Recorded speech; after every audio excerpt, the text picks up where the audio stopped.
contexte un peu mon sujet aujourd'hui. On va reculer un peu jusque dans les années 1970. Il y a quelque chose qui arrive dans les années 1970 qui est très important lorsqu'on étudie le rural. C'est ce qu'on appelle, il y a eu un revirement de population, c'est-à-dire que depuis un siècle, à ce moment-là, le rural est en déclin. Donc, on considère quasiment que c'est un déclin inexorable. On s'en va vers une forme urbaine généralisée. Et puis, on essaie de repenser le rural. Et puis, arrivent les années 1970, et puis un géographe, ici, le Brian Berry, un géographe américain qui étudie les recensements aux États-Unis, se rend compte qu'il y a un revirement, c'est-à-dire que la tendance démographique à la baisse, eh bien là, se stabilise, et puis même on parle dans certains endroits ruraux de croissance. Donc, ça change complètement la manière d'aborder le rural, plutôt que de l'aborder d'une manière négative. Maintenant, on va commencer à l'aborder d'une manière positive, et puis il va arriver le paradigme qui est la renaissance du rural. Et puis, lorsqu'on parle, par exemple, des paysages dans des paysages ruraux, ça inscrit beaucoup dans ce paradigme-là, qui est le paradigme de la renaissance du rural. Donc, Petite-Rivière-Saint-François, dans les années 1980, s'inscrit vraiment dans ce contexte-là de déclin. On va même parler, peut-être même, de fermer la municipalité. Donc, dans les années 80, c'est vraiment soit qu'on se tourne vers la montagne ou soit qu'on ferme la municipalité, puisque les fonctions productives, donc la pêche et puis l'industrie du cabotage, en fait, est en déclin. Donc, il n'y a plus rien pour faire, pour faire vivre la municipalité. Maintenant, il faut se tourner vers un autre projet qui a été, en fait, le massif. Donc, ici, je veux parler de la singularité de Petite-Rivière-Saint-François dans son ensemble régional, qui est Charlevoix. On a ici la MRC de Charlevoix, les différentes municipalités de la MRC de Charlevoix. On voit qu'il y a un nombre considérablement élevé de non-résidents. Ici, on a 63 %, donc environ le double de la moyenne régionale, en fait de la moyenne de la MRC. Donc, c'est une situation qui est particulière. Et puis, pourquoi cette situation-là? C'est en fait à cause du type de développement qu'a utilisé Petite-Rivière-Saint-François. Ici, on voit le massif. Dans la communauté scientifique, on a utilisé un terme qui est un concept heuristique qui est Amenity-Led Migration.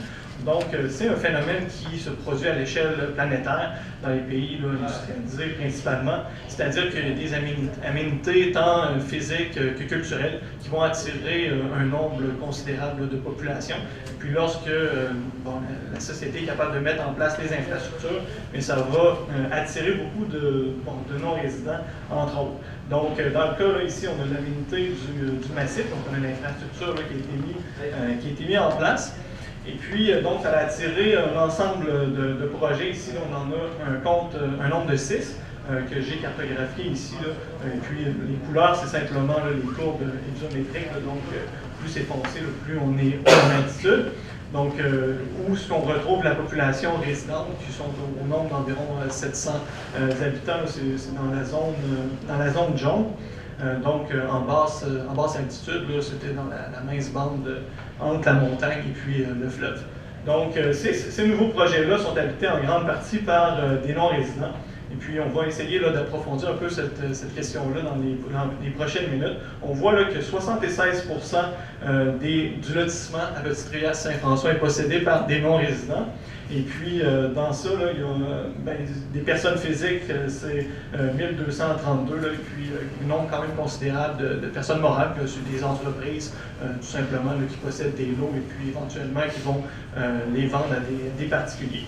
Donc, voilà un peu la situation de Petite-Rivière-Saint-François. Il faut comprendre aussi que cette situation-là va aller en augmentant parce que juste au bas de la montagne, le massif, ça, il faut comprendre que les données que je vous propose aujourd'hui, c'est des données de 2014. Mais maintenant, là, on va avoir dans les prochaines années le projet Vision 2020 qui va s'inscrire au bas de la montagne, le massif. Donc, le nombre de non-résidents va augmenter considérablement dans les 5 prochaines années. Donc, pour une autre manière d'exprimer le phénomène que je vous parlais de Amenity-Led Migration, on voit il y a eu beaucoup d'investissements au début des années 90 dans la montagne, soit fait par le gouvernement. Et puis, l'augmentation des jours de ski a augmenté considérablement dans les années 90. Et là, on voit ici que la date d'inscription au rôle des non-résidents, donc l'année qu'ils ont fait l'acquisition du lot qu'ils ont acheté, augmente considérablement dans les années 90 et puis se tranquillise, diminue considérablement après ça dans les années 94, mais après ça, à partir des années 2000, au début des années 2000, le groupe Le Massif fait l'acquisition avec Daniel Gauthier de la montagne, et puis là, vraiment, le projet est mis en branle, et puis après ça, on voit l'augmentation des non-résidents qui augmente en flèche, et puis de manière plus stable cette fois-là. Donc, ce que j'ai fait, c'est que j'ai cartographié ici, chaque point représente la résidence principale des non-résidents de la Petite-Rivière Saint-François. Donc, c'est simplement pour vous montrer que la grande majorité viennent, 50% des non-résidents viennent de la RMR de Québec, et puis 25% viennent de la RMR de Montréal, et puis le reste, le 25% se situe dans le reste du Québec. Il y a quelques non-résidents qui se situent, par exemple, en Ontario, en Colombie-Britannique, mais ils ne sont pas assez nombreux, donc j'ai simplement pris, dans ce cas-ci, l'échelle de la ville de la province de Québec. Donc, voilà un peu la situation. Et puis, cette carte-là, je trouve qu'elle illustre bien l'ère des mobilités. Donc, je pense qu'on pourrait faire ça pour plein de municipalités. Même pour la ville de Québec, si cartographier les non-résidents, on se rend compte qu'on vit dans un monde de plus en plus interconnecté. Donc, ici, c'est juste pour vous montrer des analyses que j'avais faites, mais pour vous montrer, par exemple, après ça, on peut faire des analyses statistiques à partir des recensements de Statistique Canada. Et puis, on peut faire des analyses spatiales, c'est-à-dire que chaque point, maintenant, on les situe avec leur adresse postale et on peut faire un portrait de cette population non résidente. Donc, par exemple, à Montréal, je m'étais posé la question, est-ce qu'on retrouve une partie importante de la population anglophone qui possède des lotissements Petite-Rivière Saint-François où ce segment-là de marché n'a juste pas été approprié. Donc là, dans cette carte-là, je représentais simplement le niveau de richesse pour la RMR de Québec et on voit que les points, en fait, que les non-résidents se situent en grande partie dans les aires de diffusion, là, qui est la plus petite unité de recensement recensée par Statistique Canada. Donc, on se rend compte que les non-résidents sont situés en grande partie dans les aires de diffusion les plus riches, ce qui n'est pas quelque chose de très surprenant, parce que lorsqu'on peut se permettre une seconde propriété, il faut quand même avoir les moyens. Donc ici, c'était pour la RMR de Montréal, que j'avais fait la même chose. Après ça, on se rend compte que ces projets-là, les 5 projets que je vous ai parlé tout à l'heure, il y a une grande diversité. On ne peut pas parler d'un développement immobilier à Petite-Rivière Saint-François, il faut parler des développements immobiliers, il y en a plusieurs. Et puis là, ici, on voit ici, par exemple, à gauche, on voit le fief du Massif, qui est un projet qui est quand même assez coupé de la municipalité. Et puis, ce projet-là, on voit que c'est plus des personnes de la RMR de Québec, et puis les projets qui sont plus à l'est, qui sont possédés, par exemple, par le groupe Jonathan Chagnon, en fait, qui est le versant de Charlevoix, c'est plus possédé par des gens de Montréal, parce que son réseau est plus à Montréal. Donc, il y a cette diversité-là qu'il faut prendre aussi en considération. Donc là, en rouge, on voit les lots qui sont possédés par des non-résidents de la RMR de Québec, un peu en bleu sur la carte, des non-résidents de la RMR de Montréal. Donc, pour faire un portrait un peu plus spécifique encore, qu'est-ce que possèdent ces non-résidents-là? Ce qu'on retrouve, c'est beaucoup de lots non aménagés. Donc, il y a beaucoup de gens, par exemple, je prends le projet au FIEF, qui possèdent leur lot depuis 25 ans. Donc, qu'est-ce qu'ils vont faire avec ça? C'est quand même, donc on voit que c'est pas juste non plus à court terme, il y en a qui ont leur lot, qui possèdent leur lot depuis très longtemps. L'autre point aussi que je veux mentionner, c'est que l'importance des résidences de tourisme, et puis là, après ça, on va pouvoir élaborer un peu là-dedans, mais juste de dire que c'est quand même en bleu, là, les résidences, en bleu, on retrouve ce que les non-résidents possèdent, et puis en vert, ce que les résidents possèdent, et puis on voit que les non-résidents possèdent beaucoup de résidences.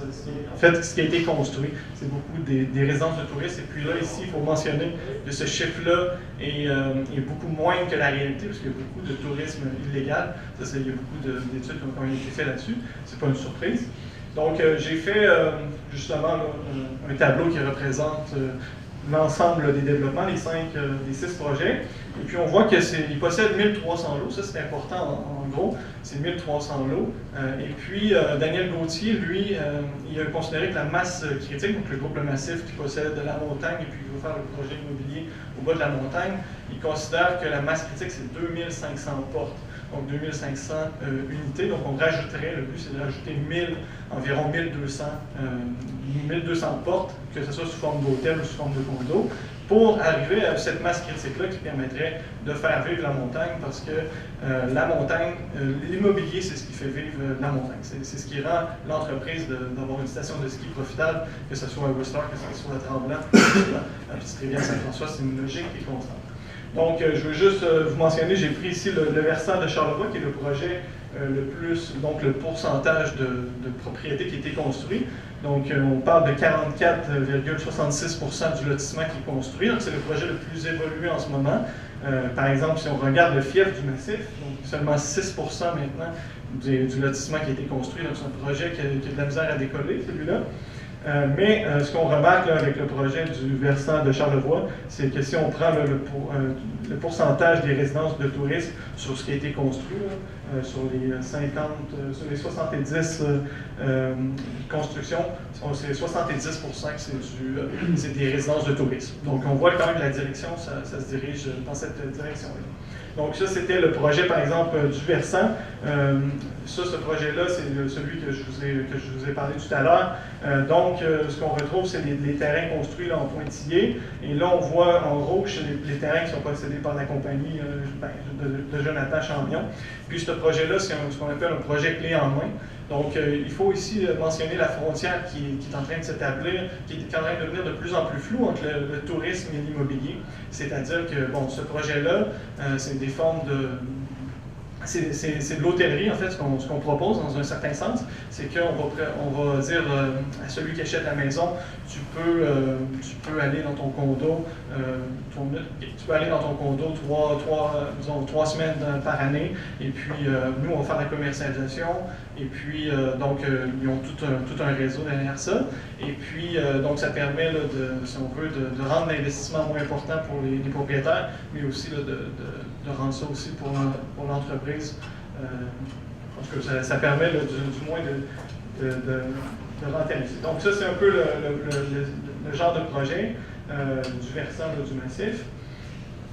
Bon, conclusion, c'est là qui est important de mentionner. Donc, il faut mentionner l'interdépendance entre la montagne et l'immobilier.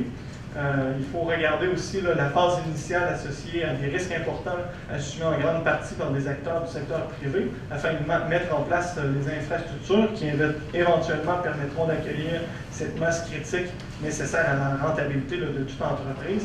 Donc là, on est dans un contexte de compétition. Le massif s'inscrit en compétition avec Whistler, avec des grands centres à destination internationale. Donc, il faut continuer. Donc, la centralité des non-résidents dans ce type de projet.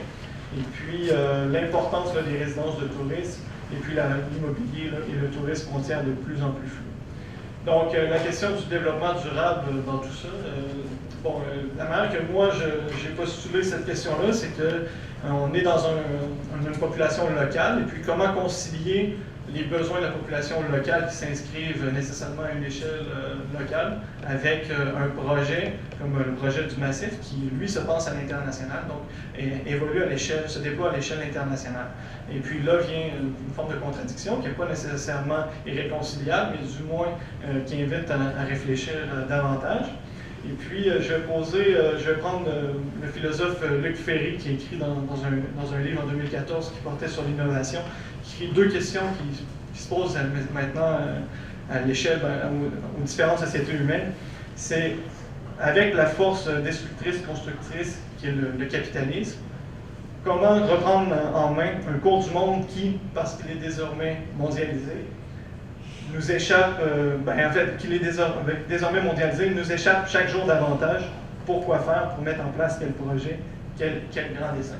Donc, c'est cette question-là un peu que Steve a mentionné, la question d'échelle géographique, qui est très importante, à mon avis, de réfléchir à ce genre de projet. Donc, je vous remercie là, pour votre attention.